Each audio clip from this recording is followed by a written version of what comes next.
So for the first time, the Petit Mutant this year is bottle conditioned. It had only ever been on draft at the pub, and the last 2 years we put it into cans. And while that was fine, I feel that it didn't really do it justice. So we went ahead and did the bottles this year. We pushed the limits on the carbonation because we want a very lively beer on the palate when you drink it, and it throws a beautiful head in the glass. You want to drink this beer chilled. Put it in the fridge, bring it out cold, don't let it warm up on the counter before you open it. Open it cold, start pouring it, and it will warm up as you consume it.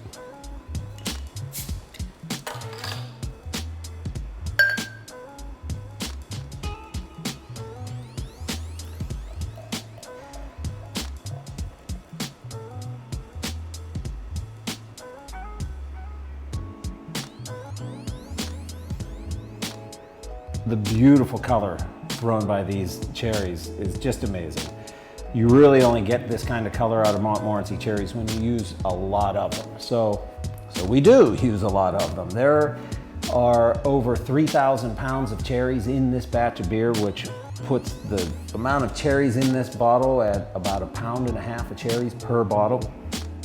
So the cherries we get from our friend Ray Allen up in the islands of Burlington. He grows these Montmorency cherries just for us every year. He is a really cool guy. We have a great time when we go up to his farm, and it is a really neat thing to know your farmer and to know the guy that grew these cherries and the 2 guys that work for him that picked all the cherries, and it's a great thing to be able to share with them, and of course they will get some of this beer. Last year's crop was a bumper crop. For the first time, we were able to get enough Vermont-grown cherries that we didn't have to supplement with any out-of-state fruit. This is the first time that it is actually an indigenous beer. Our barley was supplied by Peterson Malt.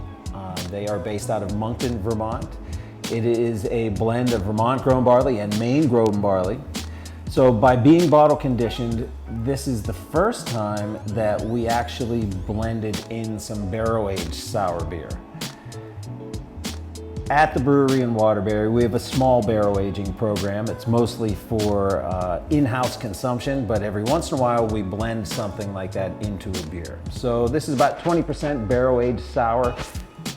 The acidity produced by the barrel complements the citric acidity of the cherries and balances out the acid character nicely. The hops that I used in here are hops that grow at the brewery in Waterbury that were actually dug up from the side of the pub after the flood and transplanted at the Waterbury Brewery.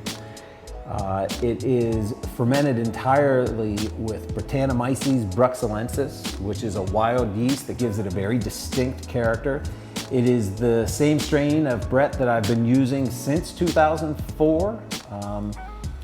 During the flood, there was 1 keg of pure culture that survived being contaminated by the floodwaters, and we're able to reculture it and continue the lineage of that yeast, so that's a really cool thing.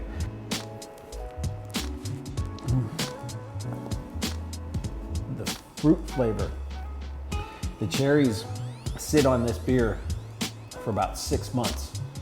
During that time, a lot of the flavor of the almond and the nutty marzipan, cherry pie type flavors are drawn out of the pits of the fruit.